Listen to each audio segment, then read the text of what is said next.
ঈদের জামাতে সর্বশেষ জানাতে বায়তুল মোকাররম জাতীয় মসজিদে উপস্থিত আছেন সহকর্মী ফাহিম ইউসুফ। ফাহিম, বায়তুল মোকাররমের সর্বশেষ তথ্য আমাদের জানাবেন।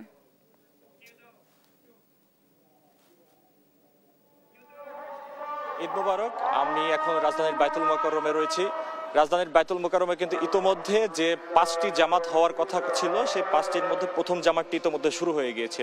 এখন সকাল 7টায় বরাবর 7টায় কিন্তু এই ঈদের জামাতটি শুরু হয়েছে। এখানে দেখতেই পাচ্ছেন ধর্মবান মুসল্লিরা বিভিন্ন জায়গা থেকে কিছুক্ষণ আগে একে একে আসতে শুরু করেন। এখানে কিন্তু ইতোমধ্যেই ঈদের যে প্রথম জামাত সেটি চলছে। পাশাপাশি এখানে কিন্তু বাহিরে করা নিরাপত্তা দেয়া হয়েছে। পুলিশ এবং অন্যান্য বাহিনী এখানে চেক করে একে একে মুসল্লিদেরকে বায়তুল মোকাররমের যে প্রধান ফটক সেটি দিয়ে ভেতরে ঢুকতে দিচ্ছে। এছাড়া এখন পর্যন্ত প্রধান যে জামাতটি চলছে এখানে কিন্তু সাধারণ মুসল্লিরা আশপাশের অঞ্চল থেকে এসেছেন এবং প্রথম জামাতে অংশ নিয়েছেন। কিছুক্ষণ পরে যে প্রতি ঘন্টায় একটি করে জামাত হবে সেই জামাতগুলোতে একে একে কিন্তু বিভিন্ন রাজনৈতিক দলের নেতারা সহ অন্যান্য আশপাশের যে সকল ধর্মপ্রাণ মুসলমানরা রয়েছেন তারা আসবেন। ঈদের আনন্দকে ভাগাভাগি করে নিতে অনেকেই কিন্তু পরিবার পরিজন নিয়ে এসেছেন। পাশাপাশি অনেকে দেখা যায় যে তাদের যে সন্তান, অনেকে বাবার সাথে এসেছেন, অনেকে মামার সাথে এসেছেন। তো সার্বিকভাবে ঈদের যে আমেজ সেটি কিন্তু সেই ভোর থেকে এখানে দেখা যাচ্ছে। প্রায় 6টা থেকেই কিন্তু যে সকল মুসল্লিরা নামাজের জন্য আসছেন তারা কিন্তু প্রায় সকাল 6টা থেকে এখানে আসতে শুরু করেছেন। এছাড়া এখানে এখন পর্যন্ত আমরা যেটি জানতে পেরেছি যে প্রধান জামাত এখন যেটি হচ্ছে সকাল 7টা, এরপরে সকাল 8টা, 9টা, 10টা এবং 10টা 45-এ সর্বশেষ জামাতটি অনুষ্ঠিত হবে। এই 5টি জামাত এখন পর্যন্ত হওয়ার কথা রয়েছে। এখানে ইসলামী বিভিন্ন দলের নেতাকর্মীরা কিন্তু গতকাল আমাদের বিভিন্নভাবে জানানোর চেষ্টা করেছিলেন যে তারা অনেকেই এখানে এসে ঈদের জামাতে অংশ নেবেন। এছাড়া বলা যায় যে আশপাশের অঞ্চলের যে সকল মুসল্লিরা রয়েছেন তারা তাদের উচ্ছ্বাস প্রকাশ করছিলেন আমাদের সঙ্গে। অনেকে বলা যায় যে ঈদের জামাতে ঈদের প্রথম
জাতীয় মসজিদ বাইতুল মোকাররমে কিন্তু ইতোমধ্যেই যে প্রথম জামাতটি ছিল সেটি ইতোমধ্যেই শেষ হয়ে গিয়েছে। এই মুহূর্তে দেখতে পাচ্ছেন যে মুসল্লিরা সালাম ফেরানোর মধ্য দিয়ে প্রথম জামাতের সমাপ্তি ঘটেছেন। এখন খুতবা চলছে। রাজধানীর যে জাতীয় মসজিদ রয়েছে বাইতুল মোকাররম, এখানে এখন পর্যন্ত প্রায় কয়েক হাজার মুসল্লি কিন্তু প্রথম জামাতে, প্রথম যে ঈদ জামাত সেটিতে অংশ নিয়েছেন।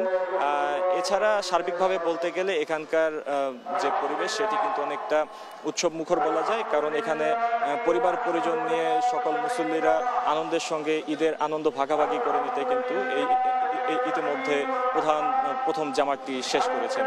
এই ছিল রাজধানীর বাইতুল মোকাররম থেকে সর্বশেষ। ফাহিম, আপনাকে ধন্যবাদ।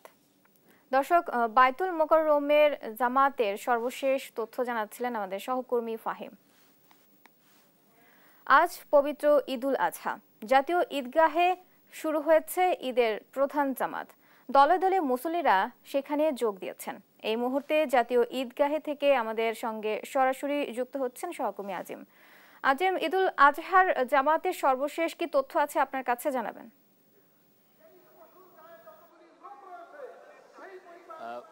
ঈদুল আজহাকে কেন্দ্র করে যে প্রধান ঈদের নামাজ সেটি কিন্তু জাতীয় ঈদগাহে কিছুক্ষণের মধ্যে শুরু হবে। আমরা দেখছি যারা ঈদের নামাজ আদায় করবেন তারা কিন্তু দলে দলে তারা ঈদগাহে প্রবেশ করছেন এবং নারীদের জন্য আলাদা ব্যবস্থা রয়েছে। সেখানে নারী সদস্যরা আসছেন, এমনকি আমরা দেখছি যে পরিবারের সকল সদস্য জন্য এখানে দলে দলে আসছেন এবং এই যে গেটগুলো রয়েছে সেই গেটগুলো থেকে প্রবেশ করছেন। আমি যদি এখানকার চিত্রটি আদায় করবেন তারা কিন্তু প্রবেশ করছেন। ঢাকা দক্ষিণ সিটি কর্পোরেশনের আয়োজনে কিন্তু এই যে ঈদের যে প্রধান জামাত জাতীয় ঈদগাহে সেটি কিন্তু অনুষ্ঠিত হবে। এখানে ঠিক কথা রয়েছে এবং সেক্ষেত্রে কিন্তু নামাজের আগে যে বয়ান দেয়া হয় সেই বয়ানটি এই মুহূর্তে চলছে ঈদগাহে এবং যারা এখানে আসছেন এবং এই যে নামাজকে কেন্দ্র করে যে নিরাপত্তা ব্যবস্থার কথাটি যদি একটু বলি, সেক্ষেত্রে বলা চলে যে পুলিশের যে সোয়াট ধাপে ধাপে কিন্তু তল্লাশি করা হচ্ছে এবং 3 গেটটি মাজার গেট, সেখানে একটি ব্যারিকেড তৈরি করে সেখানে তল্লাশি করা হচ্ছে এবং প্রেস ক্লাবের সামনে তল্লাশি করা হচ্ছে এবং মৎস্য ভবনের সামনে যে মোড়, সেই মোড়েও কিন্তু চেকপোস্ট বসিয়ে তল্লাশি করে তারপরে মুসল্লিদেরকে প্রবেশ করানো হচ্ছে। এবং আগের যে একটি নির্দেশনা ছিল যে জায়নামাজ নিতে পারবেন, এর বাইরে ব্যাগ সহ অন্যান্য যে সকল দ্রব্য আনা নিষেধ, সেগুলো কিন্তু এখানে তল্লাশি করা হচ্ছে এবং সে ধরনের কোনো কিছু পাওয়া গেলে তাকে আসলে ঢুকতে দেওয়া হচ্ছে না। এবং যার ফলে আসলে এই যে নামাজ, সেটি আসলে যাতে একদমই নিরাপদে সব মুসল্লিরা এখান থেকে আদায় করতে পারেন। এবং মুসল্লিদের সাথে আমরা কথা বলেছি, তারা যেটি জানিয়েছেন যে এই জাতীয় ঈদগাহে নামাজটি আদায় করার জন্য তারা এই রাজধানীর নানা প্রান্ত থেকে ছুটে এসেছেন এখানে এবং সকাল সকাল তারা এখানেই আসেন এবং অনেকে প্রতি বছরই আসলে একটি নির্ধারিত টার্গেট থাকে যে আসলে ঈদের নামাজটি তারা জাতীয় ঈদগাহে পড়বেন এবং প্রধান জামাতে অংশগ্রহণ করবেন। এবং সেই অংশগ্রহণের যে আনন্দ, সেটি যদি একটু বলতে চাই, এখানে এই যে সামনে দাঁড়িয়ে উৎসাহ উদ্দীপনা এবং ঈদ করতে পারা এবং এখান থেকে নামাজ আদায় শেষে তারা কিন্তু আসলে মোনাজাতে অংশগ্রহণ করবেন এবং মোনাজাত শেষে কিন্তু আসলে এখান থেকে বেরিয়ে যাবেন জন্য তারা কিন্তু আসলে পশু কুরবানিটি করবেন। এবং এই যে ঈদের আনুষ্ঠানিকতা, আসলে সেটি কিন্তু এই ঈদ নামাজ থেকেই আসলে শুরু হয় এবং সেক্ষেত্রে কিন্তু সেই নামাজের যে অংশগ্রহণ, সেটিকে কেন্দ্র করেই কিন্তু আসলে সবাই এখানে আসছেন। এবং যেহেতু এখন বয়ান চলছে, এরপর যতটুকু জানতে পেরেছি যে এখানে নামাজে ইমামতি করবেন বাইতুল মোকাররমের প্রধান খতিব, তিনি কিন্তু এখানে ইমামতি করবেন এবং আরো বেশ কয়েকজন আল্লামা এবং কারি রয়েছেন, তারাও কিন্তু নামাজ শেষে কিন্তু এখানে যে মোনাজাত হবে, সেই মোনাজাতে কিন্তু দেশ, জাতি এবং সকলের কল্যাণ। এই ছিল আমার কাছে জাতীয় ঈদগাহ থেকে ঈদ জামাতের সবশেষ।